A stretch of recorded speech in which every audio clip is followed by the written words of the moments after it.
Nessa aula de hoje, nós iremos estudar a Revolução Francesa. Eu delimitei o tema em dois aspectos. Primeiro, nós iremos estudar por que estudar a Revolução Francesa. E no segundo aspecto, nós iremos tentar entender as origens e as causas desta revolução. A fundamentação teórica deste debate está nesse livro, A Era das Revoluções, de Eric Hobsbawm, historiador inglês, considerado referência sobre o assunto.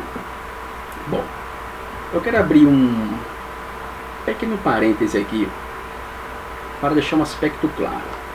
É o seguinte: não existe um fator determinante para que a gente possa chegar a uma compreensão. Isto é, para que a gente possa entender algum evento histórico, é necessário compreender situações sociológicas, situações políticas, econômicas e culturais. Não existe um fator único, um fator determinante que possamos chegar a uma conclusão de algum evento. Não.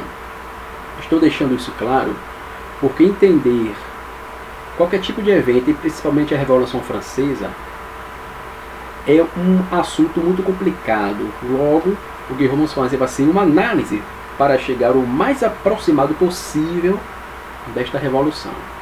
Causas e motivos, beleza? Então vamos para o primeiro ponto que nos interessa, que é o seguinte: por que estudar a Revolução Francesa? É muito importante saber. Olha, a França deu o primeiro grande exemplo, o conceito e o vocabulário do nacionalismo. A França forneceu os códigos legais, o modelo de organização técnica e científica e o sistema métrico de medidas para a maioria dos países. A ideologia do mundo de hoje moderno atingiu as antigas civilizações que tinham até então resistido às ideias europeias, inicialmente através da influência francesa. Ou seja, a França ela teve um impacto fundamental em outras civilizações, em outras nações. Isso é fato. Diante disso, vamos fazer uma contextualização. Ou seja, por que a França se tornou tão especial? Observe. O final do século XVIII foi uma época de crise, certo? Para os velhos regimes da Europa, repito, foi um momento de crise para os velhos regimes da Europa. E seus sistemas econômicos e suas últimas décadas foram cheias de agitações políticas, às vezes chegando a ponto de revolta e de movimentos coloniais. Tudo isso em busca de autonomia, muitas vezes atingindo o ponto de secessão, isto é, separação. Vou citar alguns eventos que ocorreram antes de 1789, que é o nosso objeto de estudo. Estados Unidos, em 1776. Irlanda, 1782. Bélgica, 1787. Holanda, 1783. E até mesmo a Inglaterra, 1779. Não vou entrar em detalhes sobre essas revoluções que aconteceram nessas nações. O que eu estou querendo dizer é que 1789, ano da Revolução Francesa, ela teve sim por base influências. A Revolução Francesa ela não surgiu assim do nada e teve um impacto de proporções mundiais. Não. Ela teve sim influências. Vamos lá. Eu trouxe esses exemplos para dizer o seguinte, que a Revolução Francesa pode não ter sido um fenômeno isolado, como já falei, mas foi muito mais fundamental do que outros movimentos contemporâneos. E suas consequências foram, portanto, mais profundas. Isso é óbvio. Diante de todas essas revoluções, a francesa foi a mais profunda. A francesa foi a que mais trouxe impacto em características globais, em características mundiais. Só para entender o impacto dessa revolução, eu vou fazer uma comparação com a Revolução Americana. Vamos lá. A Revolução Americana foi um acontecimento crucial na história americana. Ou seja, deixou poucos traços relevantes em outras partes. Já a Revolução Francesa é um marco em todos os países. Suas repercussões, ao contrário daquelas da Revolução Americana, o que o livro aqui diz, ocasionaram os levantes que levaram à libertação da América Latina depois de 1801. Até o próprio Brasil teve impacto com essa Revolução Francesa. Com essa comparação, eu jamais estou querendo subestimar a influência americana. Não, sem dúvida, ela ajudou a estimular a Revolução Francesa, isso é óbvio. E em sentido mais estrito, forneceu assim, modelos constitucionais. Claro. Competindo até mesmo às vezes com a Revolução Francesa para vários estados latino-americanos e a inspiração para movimentos democráticos radicais de tempo em tempo. Isso é fato. A Revolução Francesa ela trouxe inspirações democráticas praticamente em nível global. Por isso que eu fiz essa comparação da importância que teve a Revolução. Eu fiz essa comparação também para que a gente possa ter um entendimento seguinte, como eu já disse anteriormente, que essa revolução ela não foi uma revolução que surgiu do nada e teve impacto, não. Antes já tinha propostas, antes já tinha perspectiva de mudança em relação ao antigo regime. Só que seu impacto ele não foi deliberado. Por isso que eu trouxe para vocês a importância de estudar, sim, a Revolução Francesa, porque teve impacto fundamental na contemporaneidade. Isso é fato. Agora vamos para o nosso segundo ponto. As origens da Revolução. Observe. Se abrir esse livro aqui na página 100, parágrafo 1, olha o que o autor diz sobre as origens. Que as origens da Revolução devem ser procuradas não meramente em condições gerais da Europa. Observe, não meramente em condições, ou seja, não somente em condições gerais da Europa, mas sim na situação específica da França. Sua peculiaridade é talvez melhor ilustrada em termos internacionais. Ou seja, qualquer análise que a gente for fazer em qualquer evento histórico, é preciso ter uma observância, vamos dizer, global e também específica. Essa é a proposta do historiador Eric Robesmal. Vamos lá. No período, a população francesa era de 23 milhões. Vamos entender com calma. Desses 23 milhões, 400 mil pessoas formavam a nobreza. A inquestionável primeira linha da nação. Professor Lula. Sim. O que o senhor quer dizer com isso? Eu quero dizer o seguinte, que essa primeira linha, elas gozavam de consideráveis privilégios, inclusive de isenção de vários impostos e do direito de receber tributos feudais. Já observou que essa galera adora o privilégio, né? Lembra até o Brasil atual. Então o que vai acontecer? a gente já chegou a um consenso que essa classe da nobreza tinha privilégios, especificamente isenção de impostos e direito a receber tributos feudais. Interessante, né? Continuidade. A monarquia absoluta tinha destituído os nobres de sua independência política e responsabilidade e reduzido ao mínimo suas velhas instituições representativas, estados e parlamento. Então a gente vai parar para fazer uma análise. Peraí. Essa mesma classe que tinha privilégios agora está tendo certo tipo de limitações imposta pela monarquia absolutista. Por que isso? É um pouco de análise. A resposta é basicamente simples.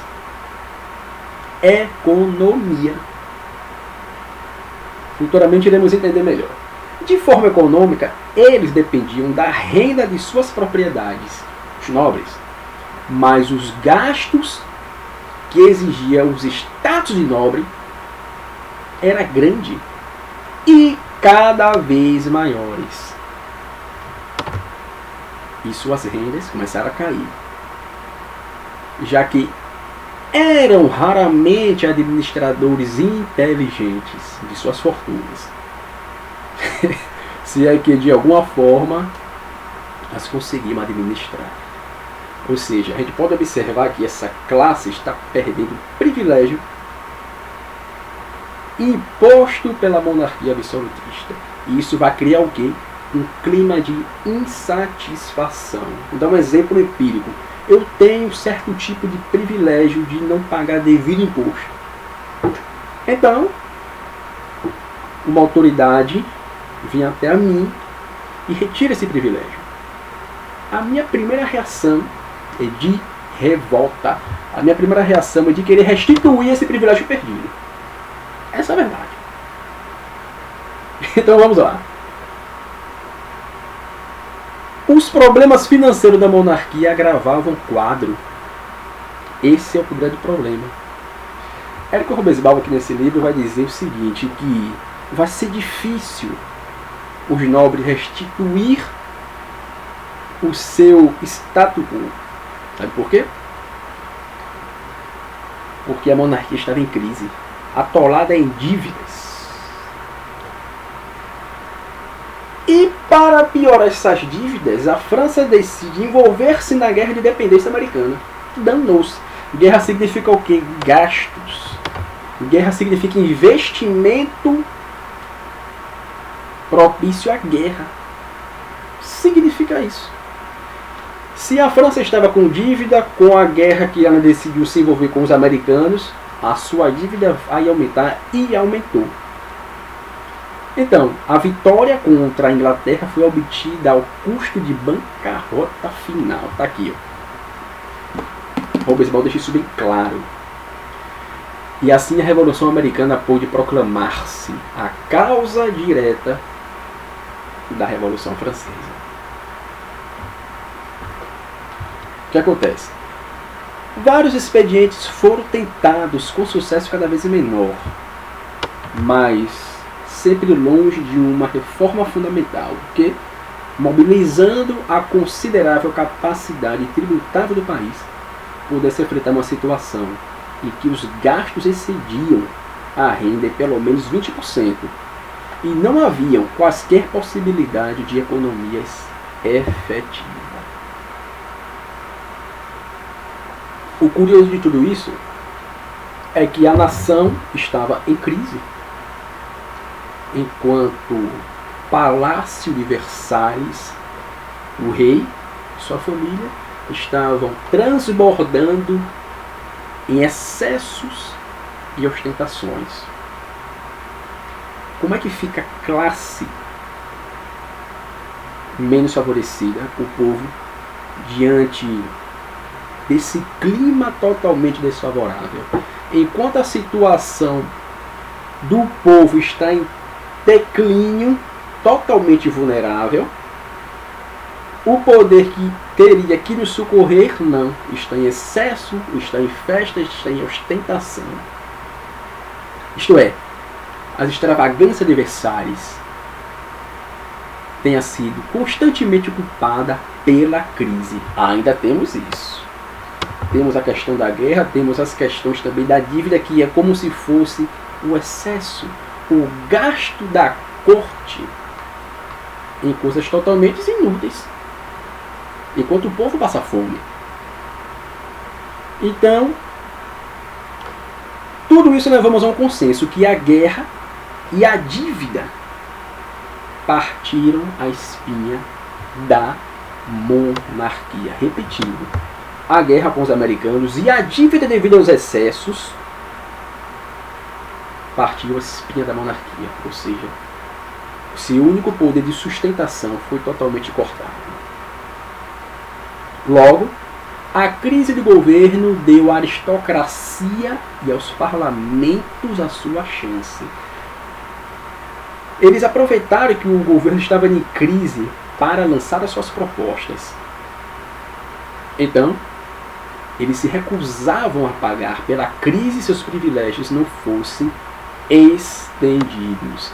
Agora voltou a situação para os nobres. Os nobres poderiam sim fazer um consenso com a monarquia. Só que os nobres fez o seguinte: olha, eu posso ajudar sim, mas antes eu tenho que ter os privilégios restituídos, tal como dantes. É isso que eles queriam. Entenderam? Aí vem, dá continuidade aos nossos estudos. Robespierre, página 105, parágrafo 2. Olha o que ele diz. A Revolução Francesa não foi feita ou liderada por um partido ou movimento organizado. Não. Nem por homens que estivessem tentando levar a cabo um programa estruturado. Estranho? Então ele continua. Nem mesmo chegou a ter líderes do tipo que a Revolução do século XX nos tem apresentado, até o surgimento da figura pós-revolucionária de Napoleão. Então, um surpreendente consenso de ideias gerais entre um grupo social bastante coerente deu ao movimento revolucionário uma unidade efetiva. Esse grupo podemos denominar como burguesia. Suas ideias eram as do liberalismo clássico, conforme formuladas pelos filósofos e economistas e difundidas pela maçonaria e associações informais. Até esse ponto, os filósofos podem ser com justiça considerados responsáveis pela revolução. Fazer um parênteses aqui interessante, né? Agora vocês entendem porque o governo ele tem uma atitude depreciativa contra o ensino de humanas?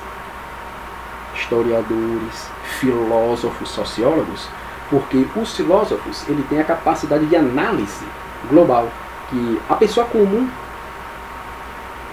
vamos dizer assim, basicamente não tem.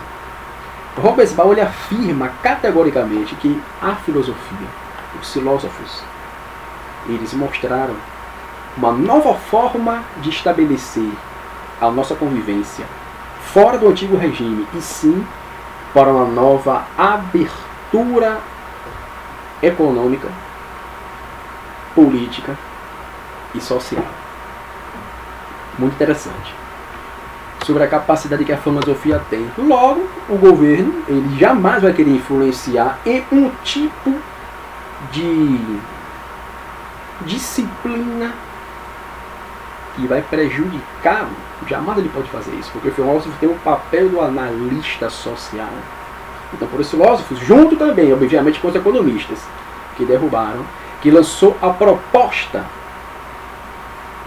para derrubar a monarquia em 1789. Interessante, né? Vamos lá. Então, o que era que esses burgueses queriam? Mais especificamente, as exigências do burguês foram delineadas na famosa Declaração do Direito do Homem e do Cidadão. Esse documento é um manifesto contra a sociedade hierárquica de privilégios nobres, ou seja, aquela hierarquia que existe concernente ao antigo regime não vai existir mais. Então Robespal convida a abrir esse livro na página 107, parágrafo 1. Olha o que Robespal vai dizer. Que oficialmente esse novo regime expressaria não apenas seus interesses de classe, mas a vontade geral do povo. O povo agora que está com os poderes nas mãos, que está detendo desse poder, que era por sua vez a nação francesa. O rei não era mais Luís, pela graça de Deus, rei de França e Navarra. Agora tínhamos um Luís, pela graça de Deus, não esqueça essa frase, e do direito constitucional do Estado. O rei estava perdendo, na verdade perdendo não, perdeu seus poderes divinos de governante, e agora ele tem um direito constitucional do Estado. A fonte de toda a soberania, dizia a Constituição, reside essencialmente na nação. Ok? Então, por hoje nós conseguimos atingir o nosso objetivo, que foi contextualizar por que estudar a Revolução Francesa. E no segundo ponto, nós chegamos a um entendimento das origens da Revolução Francesa. Um abraço a todos, espero que tenham gostado do vídeo, da nossa aula, e até o nosso próximo encontro.